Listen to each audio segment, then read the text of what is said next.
একদিন মাটির ভিতরে হবে ঘরে মন আমার, কেন বাঁধো দালান ঘর। একদিন মাটির ভিতরে হবে ঘরে মন আমার, কেন বাঁধো দালান ঘর। প্রাণ পাখি উড়ে যাবে পিঞ্জর ছেড়ে, ধরা ধবে সবই রবে তুমি যাবে চলে। প্রাণ পাখি উড়ে যাবে পিঞ্জর ছেড়ে, ধরা ধবে সবই রবে তুমি যাবে চলে। বন্ধু বান্ধব যত মাতা পিতা তারা সে তো, বন্ধু বান্ধব যত মাতা পিতা তারা সে তো, সবই হবে তোমার পরে মন আমার, কেন বাঁধো দালান ঘর। একদিন মাটির ভিতরে হবে ঘরে মন আমার, কেন বাঁধো দালান ঘর। আলহামদুলিল্লাহ আলহামদুলিল্লাহি নাহমাদুহু ওয়া নাস্তাঈনুহু ওয়া নাস্তাগফিরুহু ওয়া নু'মিনু বিহি ওয়া নাতাওয়াক্কালু আলাইহি ওয়া নাউযু বিল্লাহি মিন শুরুরি আনফুসিনা। من يهده الله فلا مضل له ومن يضلله فلا هادي له.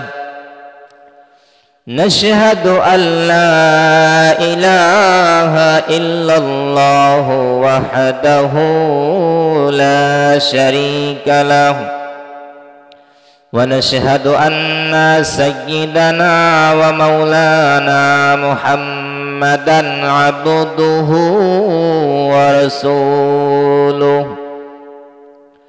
أما بعد فأعوذ بالله من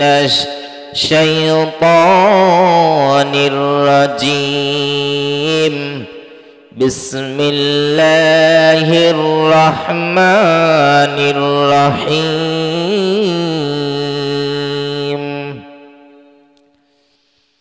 الذي خلق الموت والحياة ليبلوكم أيكم أحسن عملا وهو العزيز الغفور.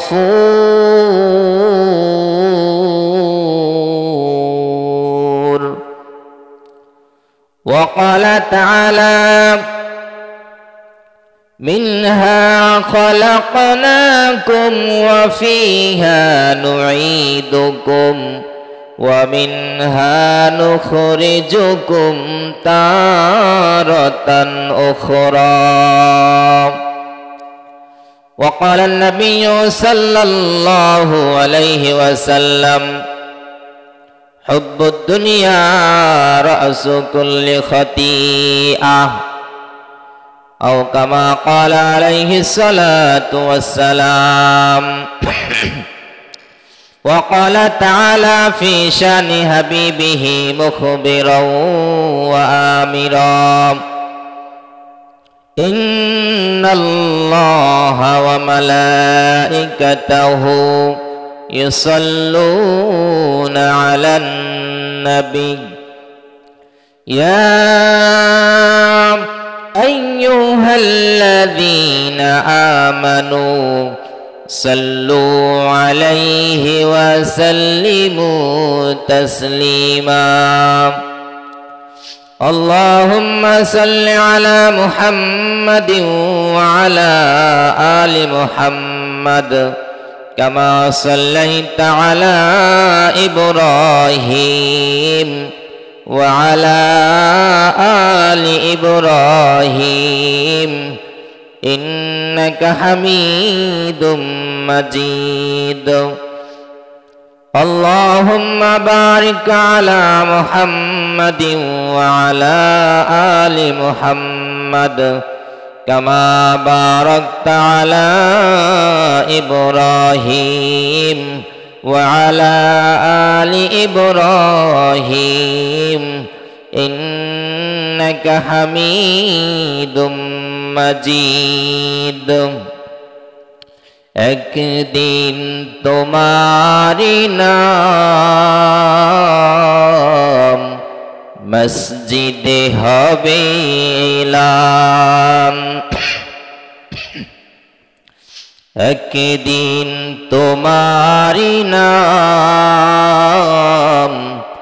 মসজিদে হবে এলান তৈরি থেকো তৈরি রেখো কবরের মাল সামান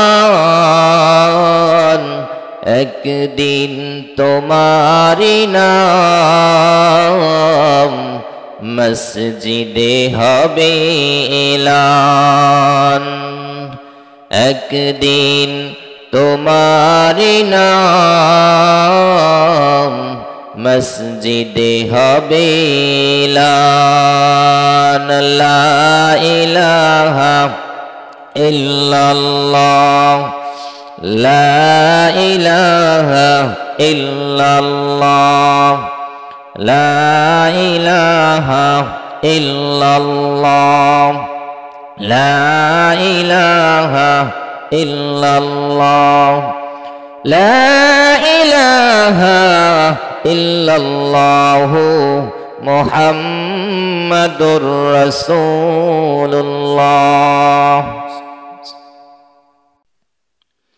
আল্লাহ রাব্বুল আলামিন বলেন কুল্লু নাফসিন যায়িকাতুল মাউত এই দুনিয়ার জমিনে যে সকল জিনিসের ভিতরে প্রাণ আছে আল্লাহ তাআলা যার ভিতরে প্রাণ দান করেছেন তাকে একদিন না একদিন মরতেই হবে কেউ এই পৃথিবীতে চিরজীবন বেঁচে থাকতে পারবো না এজন্য এই দুনিয়ার জমিনে এমনও বহুত অসংখ্য মানুষ আছে যারা বলে আল্লাহ মানি না যা দেখি না তা বিশ্বাস করি না এরাও বিশ্বাস করে যে তারাও এই দুনিয়ার জীবনে চিরদিন থাকতে পারবে না এজন্য আল্লাহ তাআলা বলেন ওয়ালিকুল্লি উম্মাতিন আজাল ফাইযা জাআ আজালুহুম লা ইস্তাখিরুনা সাআতাও ওয়ালা ইস্তাকদিমুন প্রত্যেকটা প্রাণী মরণশীল প্রত্যেকটা প্রাণীকেই মরতে হবে প্রত্যেকটা মানুষের নির্ধারিত যে মৃত্যুর সময়টা নির্ধারণ করে দেওয়া হয়েছে ওই সময়ের 1 মিনিট আগেও তার মরণ হবে না 1 মিনিট পরেও তার মরণ হবে না সুনির্দিষ্ট টাইমেই তার কাছে মালাকুল মউত হাজির হয়ে যাবে এজন্য আল্লাহ তাআলা বলেন কুল ইন্নাল মাউতাল্লাযী তাফিরুনা মিনহু ফাইন্নাহু মুলাকীকুম আল্লাহ তাআলা বলেন যারা মরণ থেকে পলায়ন করে মৃত্যু থেকে যারা পলায় মৃত্যু থেকে পলায়ন করে মৃত্যু থেকে যে যত দূরে পালাক না কেন যে যেখানে অবস্থান করুক না কেন মরণ তার সঙ্গে অবশ্যই অবশ্যই সাক্ষাৎ করবে মুলাকাত করবে মরণ থেকে যতই পালাও মরণ তোমায় নিবে ঘিরি যদিও শুধু আকাশ পানে লোকাও সেথায় লাগিয়ে সিঁড়ি আল্লাহ তাআলা বলেন আইনামা তাকুনু ইদরিকুমুল মাউত ওয়ালাউ কুনতুম ফি বুরুজিম মুশাইয়াদা বান্দারে মরণ থেকে যতই পালাও মরণ থেকে পালানোর জন্য যদি সুদৃঢ় দুর্গের ভিতরে তুমি অবস্থান করো সুদৃঢ় দুর্গের ভিতরে অবস্থান করলেও মালাকুল মউত তোমার সঙ্গে সাক্ষাৎ করবে মালাকুল মউত সেখানে হাজির হয়ে যাবে মোট কথা মৃত্যুর হাত থেকে কেউ রেহাই পাবে না প্রত্যেককেই মরতে হবে। যারা ধনী তাদেরকেও মরতে হবে, যারা গরিব তাদেরকেও মরতে হবে, যারা আনন্দ শান্তি সুখের মহাসাগরে আছেন তাদেরকেও মরতে হবে, আবার যে ছোট্ট একটা কুটির ঘরে বসবাস করে তাকেও মরতে হবে। কেউ মরণের হাত থেকে রেহাই পাবে না। কুল্লু নাসিন মাউতু কাসিন শারিবু কবরু বাইতিন কুল্লু নাসিন দাখিলু। কত সুন্দরভাবে কবি বলেছেন, প্রত্যেকটা মানুষকে মৌতু কাসিন, মৌত নামক যে শরবত, মৌত নামক যে পেয়ালা, প্রত্যেকটা মানুষকে এই মরণ নামের শরবত পান করতে হবে। এবং কবর নামে যে একটি ঘর আছে, এই ঘরে প্রত্যেকটা মানুষকেই প্রবেশ করতে হবে। এই কবরের হাত থেকে কেউ রেহাই পাবে না, প্রত্যেককেই কবরে যেতে হবে, প্রত্যেককেই মরতে হবে। অথচ আমরা জাহান্নাম থেকে বাঁচতে চাই, আমরা মৃত্যু থেকে বাঁচতে চাই না। আমরা জাহান্নাম থেকে বাঁচতে চাই না, মৃত্যু থেকে বাঁচতে চাই। অথচ চাইলেই জাহান্নাম থেকে বাঁচা সম্ভব, মৃত্যু থেকে বাঁচা সম্ভব নয়।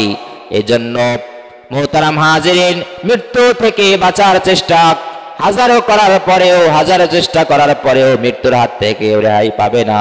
সুনির্দিষ্ট টাইমেই তার মালাকুল মউত তার সঙ্গে সে হাজির হয়ে যাবে, তার সাথে সাক্ষাৎ করবে। এই পৃথিবীর জমিনে আমরা ছিলাম না, এখন আছি, আবার এক সময় থাকবো না।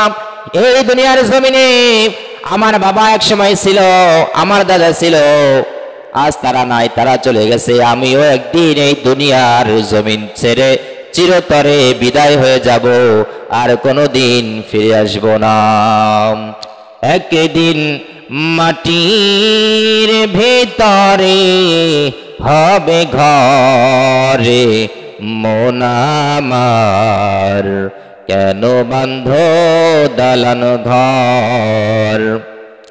একদিন মাটির ভিতরে হবে ঘরে মন আমার, কেন বাঁধ দালান ঘর। প্রাণ পাখি উড়ে যাবে পিঞ্জর ছেড়ে, ধরা ধবে সবই রবে তুমি যাবে চলে। প্রাণ পাখি উড়ে যাবে পিঞ্জর ছেড়ে, ধরা ধবে সবই রবে তুমি যাবে চলে। বন্ধু বান্ধব যত মাতা পিতা তারা সে তো, বন্ধু বান্ধব যত মাতা পিতা তারা সে তো, সবই হবে তোমার পরে মন আমার, কেন বাঁধ দালান ঘর। একদিন মাটির ভিতরে হবে ঘরে মন আমার, কেন বাঁধ দালান ঘর। মুহতারাম হাজরিন, এই দুনিয়ার জমিনে আমরা কেউ থাকতে পারবো না, এই দুনিয়া থেকে আমাদের অবশ্যই যেতে হবে। কেউ চিরজীবন এই দুনিয়ার জমিনে বেঁচে থাকতে পারবে না, প্রত্যেককেই যেতে হবে। কিন্তু আমরা মরণটাকে কাছে মনে করি না, মরণটাকে অনেক অনেক অনেক দূরে মনে করি, যার কারণে আমরা আল্লাহ তাআলার গোলামি থেকে দূরে সরে গেলাম। আল্লাহ তাআলার গোলামি করি না, নামাজ পড়ি না, রোজা রাখি না, হজ করি না, যাকাত দেই না। যদি মরণকে কাছে মনে করতাম তাহলে আল্লাহ তাআলার গোলামিগুলো আমরা ঠিকঠাক মতো করতে পারতাম। কিন্তু এই মরণকে আমরা দূরে মনে করি, মরণকে কাছে মনে করি না। হযরত রাসূল আকরাম সাল্লাল্লাহু আলাইহি সাল্লাম সাহাবাদেরকে জিজ্ঞেস করলেন, ও আমার সাহাবারা, তোমরা মরণকে কত কাছে মনে করো? একজন সাহাবী বললেন, ইয়া রাসূলুল্লাহ, ফজরের নামাজ আদায় করলে জোহরের নামাজ আদায় করতে পারবো কিনা জানি না, জোহরের আগে আগে আমার মরণটা হয়ে যেতে পারে। আরেকজন সাহাবী বললেন, ইয়া রাসূলুল্লাহ, ইয়া হাবিবাল্লাহ, জোহরের নামাজ আদায় করলাম, আসরের নামাজ আদায় করতে পারবো কিনা জানি না, আসরের নামাজ আদায় করার আগে আগে মালাকুল মউতের সঙ্গে সাক্ষাৎ আমার হয়ে যেতে পারে। আরেকজন বললেন, আসর পড়লে মাগরিব পড়তে পারবো কিনা জানি না, অন্য আরেকজন বললেন মাগরিব পড়লে এশা পারবো কিনা তাও জানি না। রাসূলুল্লাহ সাল্লাল্লাহু আলাইহি সাল্লাম বললেন, ও আমার সাহাবায়ে কেরাম, তোমরা মরণকে তো অনেক অনেক দূরে মনে করো, মরণ তো অত দূরে নয়। কোন মানুষ যদি নামাজের ডান দিকে সালাম ফেরানোর পর বাম দিকে সালাম ফেরানো তার পক্ষে সম্ভব হবে কি হবে না, বাম দিকে সালাম ফেরানোর আগে আগে মালাকুল মউতের সঙ্গে তার সাক্ষাৎ হয়ে যেতে পারে। এজন্য মানুষের মরণ এত কাছে, এত কাছে, এত নিকটে। নামাজের ডান দিকে সালাম ফেরানোর পর বাম দিকে সালাম ফেরাতে পারবো কিনা তার কোনো গ্যারান্টি নাই, তার কোনো নিশ্চয়তা নাই। অথচ আমরা মরণকে কত দূরে মনে করি আজ মরবো না, এখনো তো আমি ইয়ং আছি, আমার বয়স 20-25 বছর, আরো বাঁচবো 50-60 বছর বাঁচবো, তখন ভালো হয়ে যাব, তখন আল্লাহ তাআলার গোলামি করব, নামাজ পড়বো, রোজা রাখবো, পর্দা পশিদা মেনে চলবো। এখনো সমস্ত আমার দরকার নাই, প্রয়োজন নাই। এজন্য প্রিয় ভাইরা আমার, এই দুনিয়ার জমিনে, এই দুনিয়ার বুকে সবচেয়ে সত্য কথা, নিশ্চিত বিষয় হলো মৃত্যু। এই মরণের হাত থেকে, মৃত্যুর হাত থেকে কেউ কোনোদিন রেহাই পায়নি, আর সামনেও পাবে না। এই মরণ থেকে কেউ কোনোদিন রেহাই পায় নাই, মরণ থেকে কেউ রেহাই পাবেও না।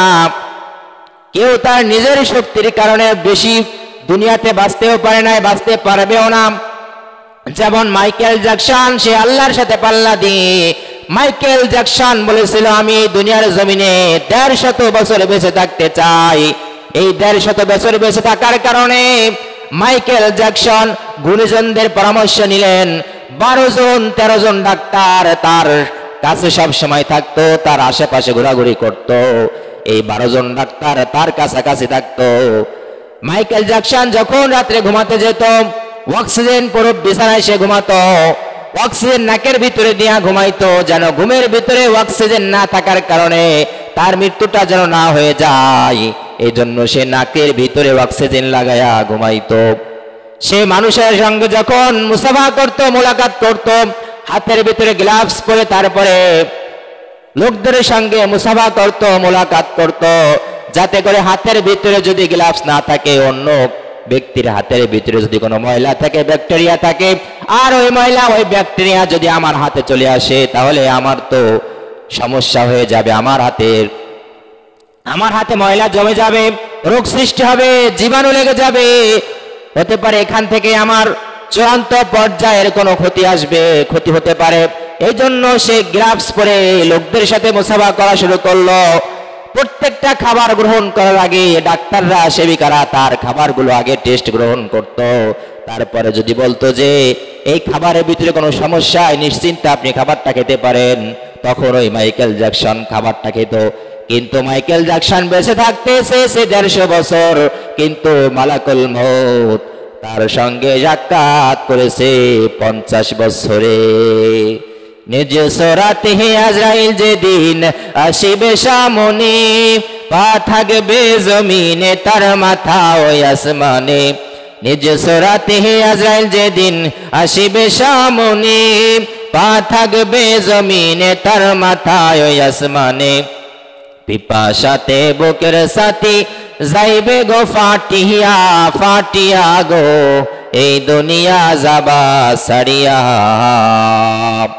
মাইকেল জ্যাকসন 150 বছর বেঁচে থাকতে পারে না, মাত্র 50 বছর জিন্দেগির ভিতরে তার এই দুনিয়ার জীবনের সমাপ্তি ঘটে। 50 বছরের বয়সে মালাকুল মউত তার সঙ্গে সাক্ষাৎ করে। মালাকুল মউতের সঙ্গে সাক্ষাৎ হয়ে যায়। এই দুনিয়ার জীবন মায়া ত্যাগ করে আখিরাতের জীবনে সে পদার্পণ